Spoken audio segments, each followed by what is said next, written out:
In a world ruled and dominated by men, is there hope for the common woman out there when it comes to decision making? It is time to break that jinx by changing the narrative. Happy Women Equality Day to all the women out there. I don't know why you're smiling. A beautiful morning to our Esther viewers. You're welcome to the first edition of Now Streaming for the week and the last week in the month of August. I am your anchor for this morning, Rachael Egbunu, and I have my beautiful co-anchor with me. Happy Women Equality Day. I don't Happy Women understand this. Equality Day, Yeah. Rachel. Okay. Okay, good morning, viewers, and happy Women Equality Day to all of us, all women out All there. right, you tell me why you're laughing later. And joining us this morning to discuss the theme for the year's Women Equality Day is Miss Esther Olamide Olayinka. She is passionately advocates for effective public policy and civic and societal engagement.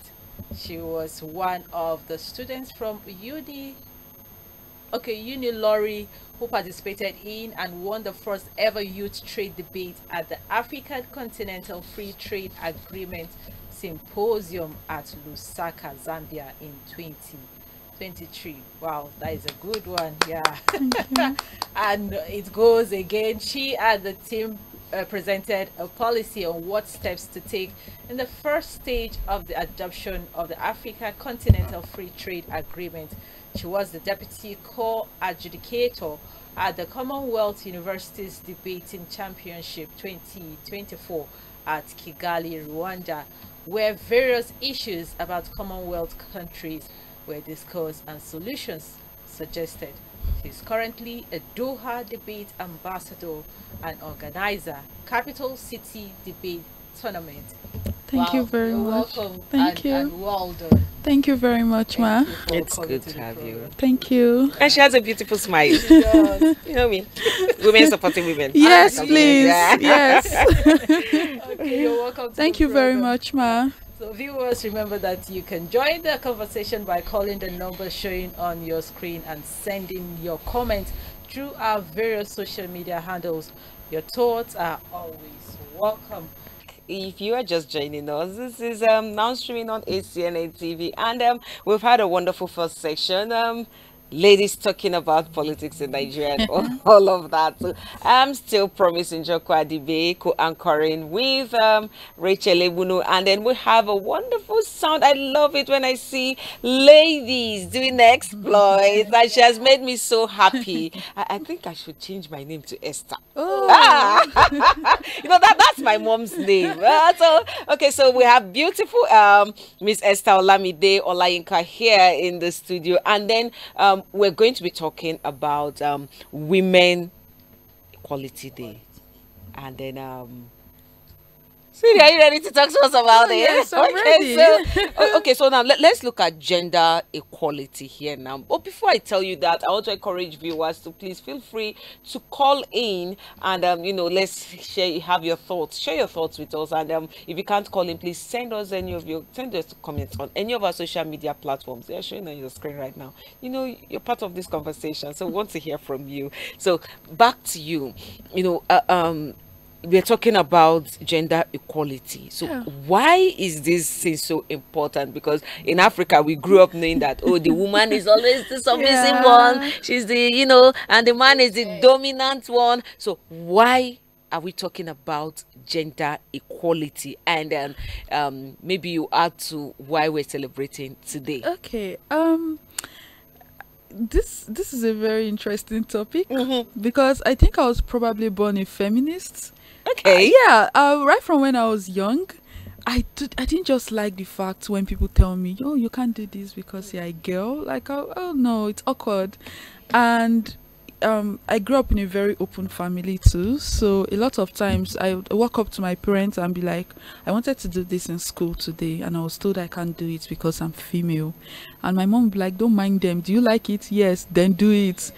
And so growing up, it took a while for me to then begin to see the extent to which gender inequality was existing. Then I became a teenager, or should I say, an old teenager, around 18, 19, and then I began to see the depths, because when I was quite younger, my parents were there to fight my battles for me. Like, why won't you get her involved in this? Why won't you make her part of this?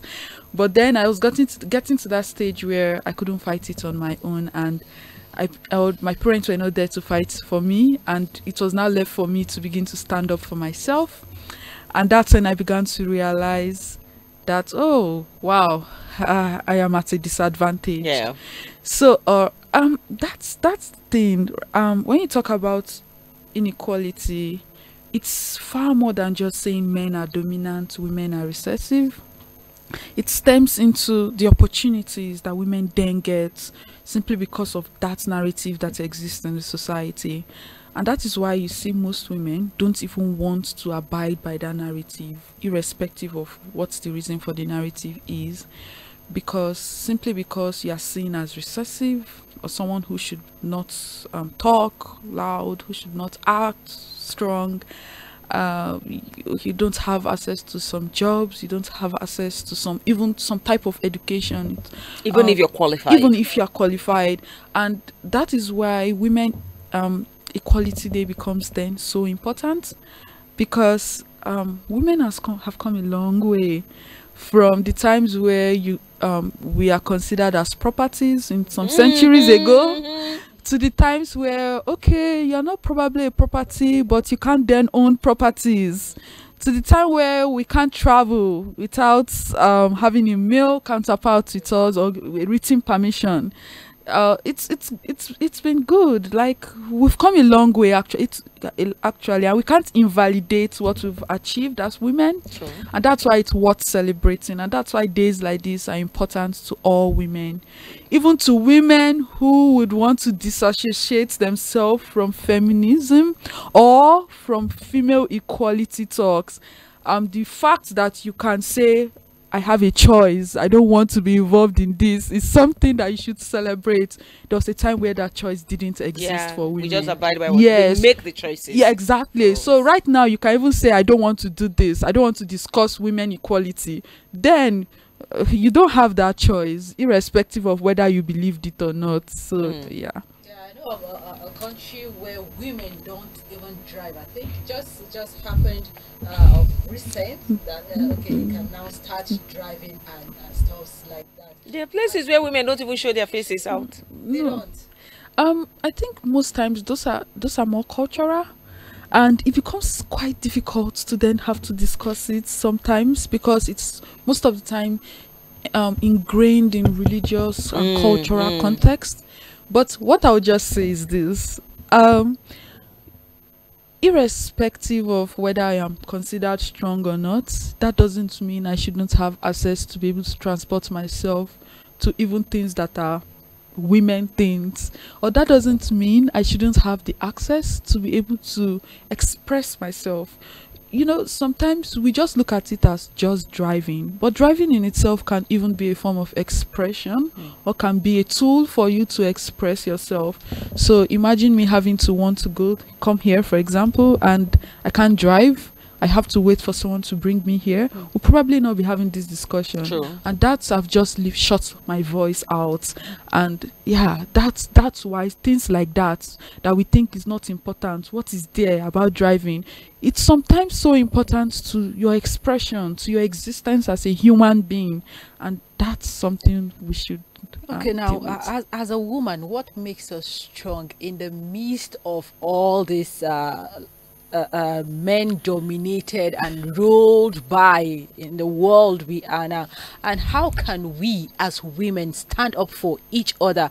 We see what is happening, being relegated to one side, women being relegated to one side in the country, and you dare not speak where men are talking, you dare not voice out. And how can we strong as women stand up for each other in such place? I am going to start by answering the question of what makes a woman strong.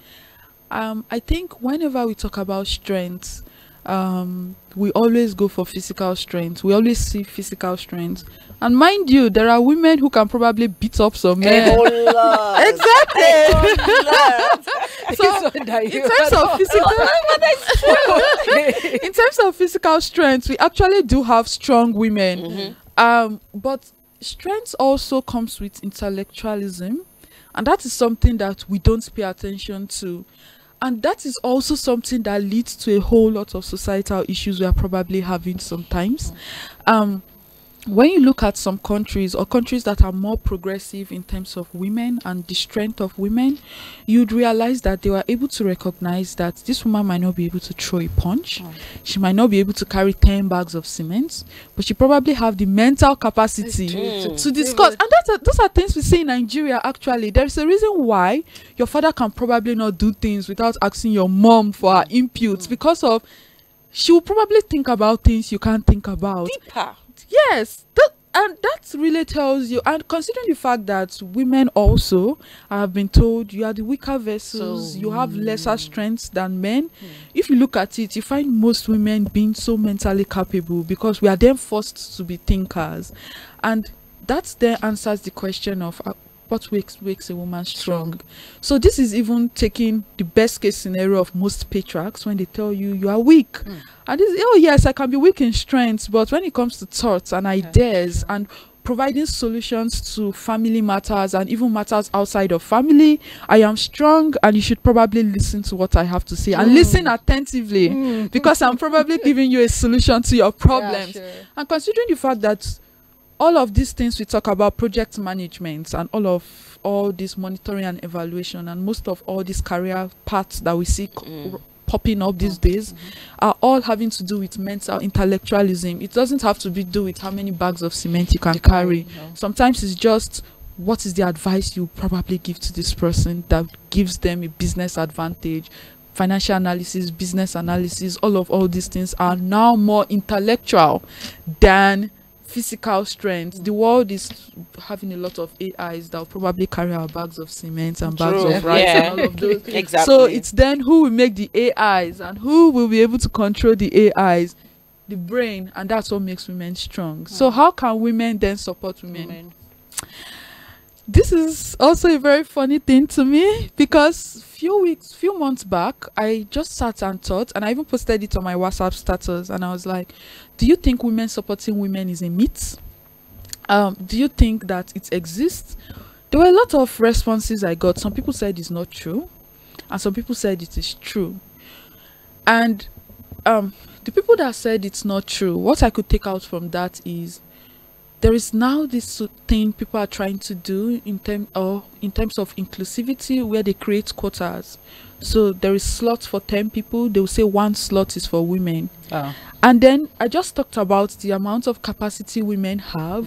So there's a possibility that you probably find 10 women who can fill those slots. And they are saying out of the 10, one should take it. So obviously, I can't support it.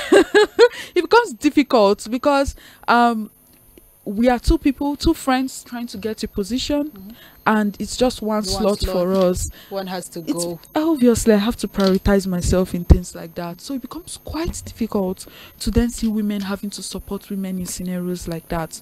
But I have also been in scenarios where, for example, you see women tell you, all these people probably want to give a ride. Like, for example, where I work, you find people who would want to give a ride into the office, and you find some women tell you, oh, so sorry, I'm only carrying women today.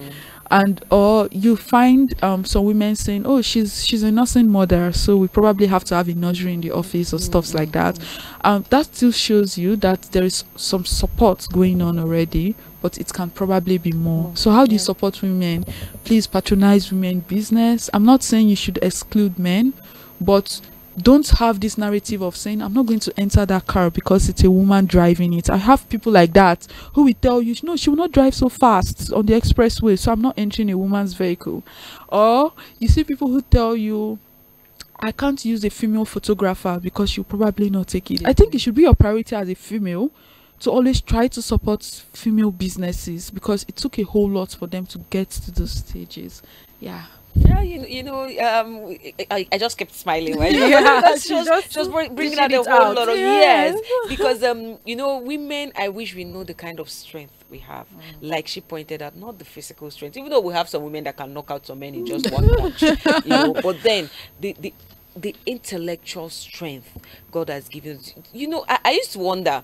I'm a mother of two. Yes. Okay, so I used to wonder how many men can carry a life in them for 9 months, put their lives on hold for 9 months. The discomfort and everything, you can't lie on any side of your body, you must lie on a particular side, and then you go through near death situations to bring forth this life. You breastfeed, you can't sleep at night. I wonder how many men can do that. Because see a scenario where a woman takes care of the family, the children and all of that, and the man just, please watch them for 30 minutes, let me do this, and next thing he's calling, come, where are you? I need to come. Now you people might laugh over it, but it takes strength for a woman to do that. You can find out that most men can't do it, like she pointed out. And if you even come to the intellectual world, we've had successful women. I can never talk about successful women without talking about people like Ngozi Okonjo-Iweala. Yes.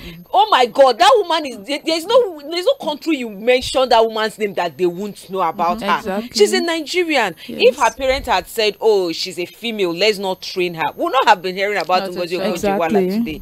I will not forget late Professor Dora Akunyele. Yes. If her parents had said, no, let's relegate her to the background because she's a female, we would not have heard of her. Even in death, Dora's name keeps, when you talk about, when you see fake drugs, everybody keeps saying, if it was during Dora's time. I used to say it. Exactly. If it was when Dora was DG NAFDAC, won't be having all this fake trash everywhere. We keep talking about it. Should we talk about Ezekwesili? Should we talk about Chimamanda Adichie? In fact, that lady, when you were talking, I kept smiling. She speaks with power, like with authority. What leader sit down to listen to this woman? Exactly. And she's a woman, man. I'm so proud to be a woman. I've never been this proud. I'm so proud. And we do exploits. Come to the sports section, we do exploits there. Come to the musical aspect, we do exploits. Whether the secular music, the Christian, whatever, we do exploits. Exactly. Go everywhere. So women, I agree, should keep supporting. Let's keep supporting ourselves. But it doesn't mean when you see a woman doing the wrong thing, you support. No, that's still a form of support. To give corrections correct on how her, you can do better. but don't hail her that she's doing the wrong thing. No, but then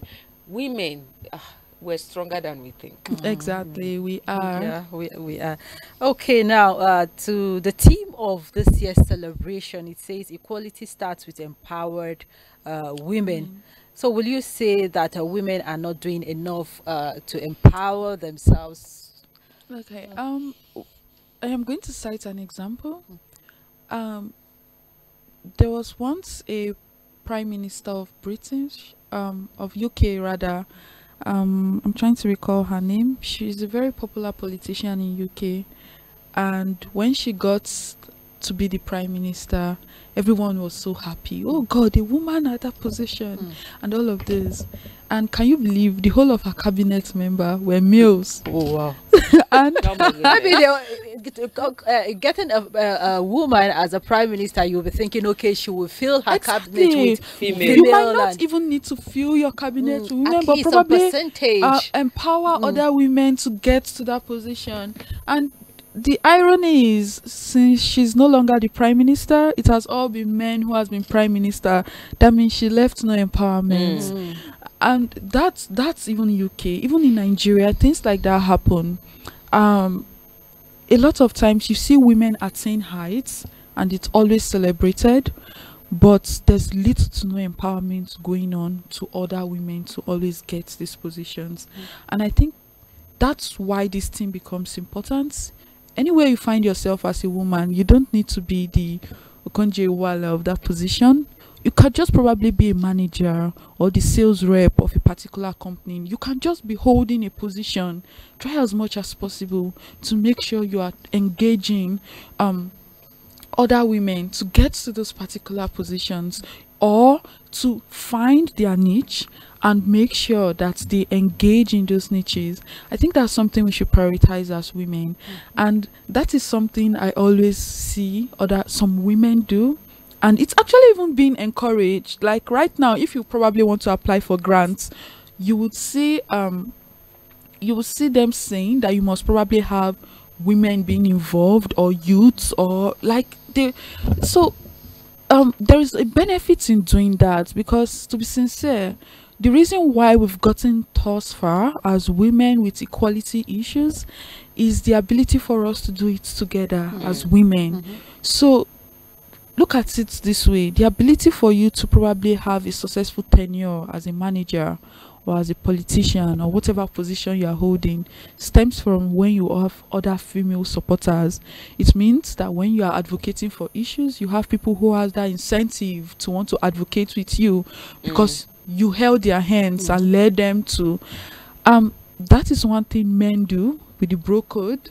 You see them say, "Now my bro," like you can literally ask a man for anything and he will tell you he's my bro, and that's why I'm doing it. And that's the end. They help each other. And I think women should probably have a female code, or like exactly, like we should be able to help each other.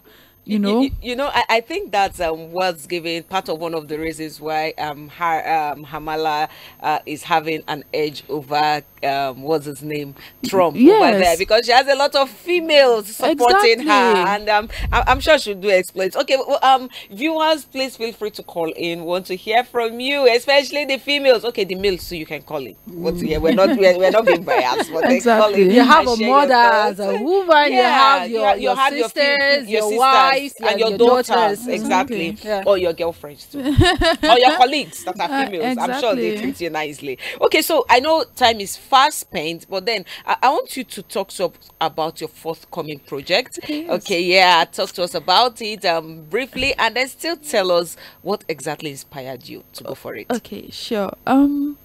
Let me start from what inspired me. Then it will probably make my project makes more sense. Okay. When I was in University of Ilorin, I was a member of the University of Ilorin debating club, and the reason why I joined the club was because my life was too regimented, from class to church, from church back to the class, and it got boring by the time I was getting to my 200 level. Not to talk more of, you then see announcements of students who represented the school at one point in time and all of those. So I sat down and thought, what can I join? Which society can I join to develop myself, but also make a name for myself? It was quite individualistic at that point in time. And looking at it, I first joined the chess club, but chess was too boring. I go for chess training and I'm just sleeping, dozing off there. So I knew that this was time wasting. Then my mom told me that you talk a lot when you find yourself comfortable among people. Why don't you look into that? After all, you used to represent your school in the your secondary school, primary school at debates. So I asked around, and coincidentally I also met a friend who was a member of the debates club already. That's Idris. And Idris was like, "Why don't you join the club?" And I was like, okay. So I joined for training, and the training was so rigorous. And obviously I had to look for ways to manage my academics and trainings and all of this, but I didn't fully get into participating until I was like in my 300-400 level. My course was a 5-year course. So the ability for me to then be able to express myself at a point in time, I can't sit down and hold discussions like this because you are strangers to me, kind of like I don't know you before. That was not the same right now. Like I can talk to literally anybody. That before, it was quite difficult for me to do that. It can be up there in my head, but I won't be able to communicate it as fluently as I should. And that's where the opportunities I was able to gain. But then I applied for medicine and I got agricultural science. That was also the point in time in my life where I was thinking, okay, what do I do with farming? Like, how do I come in? I was trying to see how I channel my career to look like.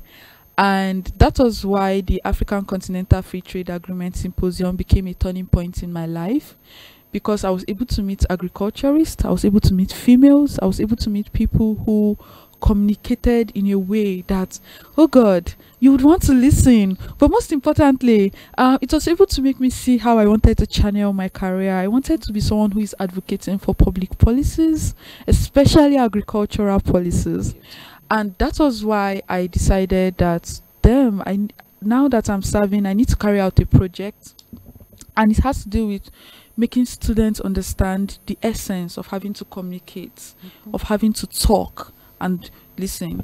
And I realized that debates are actually existing in Nigeria in a lot of ways, but the type that are most likely done that in secondary schools, we jokingly used to call it shout make I shout style. And the problem with that style is, one, it's outdated, and the reason why it's outdated is because it's not conclusive. These days when we communicate to want to gain a conclusive end where everybody leaves smiling. But that particular type of style is the one where people just come and just, I hope I've not convinced, but convinced, you just give your 5 arguments, you brush it off and you move away. But with the debating club, I was able to get exposed with other forms of debating style, and primarily the British parliamentary style. And for secondary school students, they do the World Schools Debating Championship style, and even at world level they have a championship where you represent your country and all of those.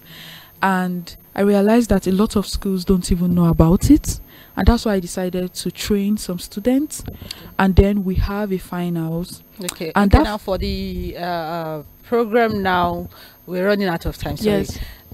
Where is it taking place? Okay, Who yeah. are qualified to participate? Okay. And yeah, we're already rounding up the program actually, okay. the projects, because we already started the training since beginning of this month to senior secondary school students who are members of the debating society of their schools, irrespective of the school, irrespective of public, the school. private. Yes, I went around to schools. I submitted proposals asking them to please release their students to participate in the training session. It coincided, or it clashed with the protest, so we had to move it online, and it was a good thing because it then made us understand what communication should look like, and how effective communication can look like, and how to engage societal issues. And right now the tournament will be holding this week. The preliminary stage will be holding on Wednesday, and then on Thursday we'll be having the finals. So yes, I would want everyone to watch. And we are going to, NTA is involved already, so they are going to probably publicize it or show it up, and it will be holding at conference room 0.28 at House of Representatives. And time? The time by 10 a.m. Okay. Yes, sure. So everybody's invited. Please, you are invited. Okay, so if you can't make it physically, yes, you can follow up. I am online. also going to probably live stream it. Oh, so I would communicate. For now, we are still setting all of those up. But yeah, I would probably reach out to any of you to let you know how I'd live stream it. Yeah, but it's kind of like an advocacy for that style of debating, because we don't want to be shouting at each other. We want communications to be fun. Just the way you tell your parents, I want a lollipop, and then you explain why you want it and why they should give you. And they try to make you understand why you can't get it. Yes. And then at the end of it, there's a conclusion. Yeah. Yes. Okay. Thank you. That's so awesome. I'm really proud of what you're doing. Thank you. is women supporting women. Thank you. Time is not on our side anymore. We have to call it a day. But then before we go, just give us your last word, and looking at what we talked about, celebrating women. Oh yeah. What's your last word to our viewers and your advice to other young women? Okay. My last word is your dreams are valid. Yes, your dreams are very valid. For every time you've sat down to think of something, it wasn't just a coincidence. It was probably a need you saw in the society that made you dream about it or think about it. Don't let anybody invalidate that for any reason. And this then leads to my advice. Find people who support you, stick with them.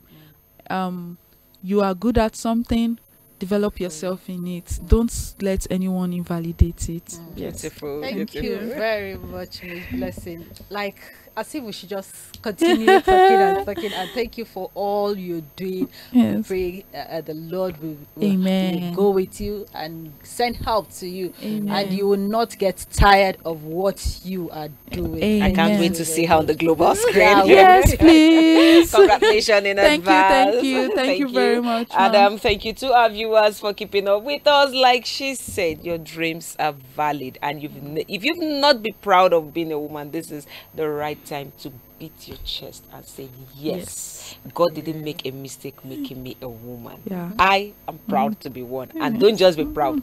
Go out there and make a difference. Yeah, thank Thank you very you. much. Thank you. And to my co-anchor, thank you very much. Thank you. We have our Okay, you're reminding me of our beef. No problem. I remember. I leave you with the slogan for women's equality. The empowered women empower the world. Equality knows no gender. Strong women, strong world. Viewers, this is the much we can take in today's edition of Now Streaming. Thank you for allowing us into your space this beautiful Monday morning. Let's do this again, same time, same station tomorrow. Until then, stay safe and remain blessed. I am Rachael Egbunu.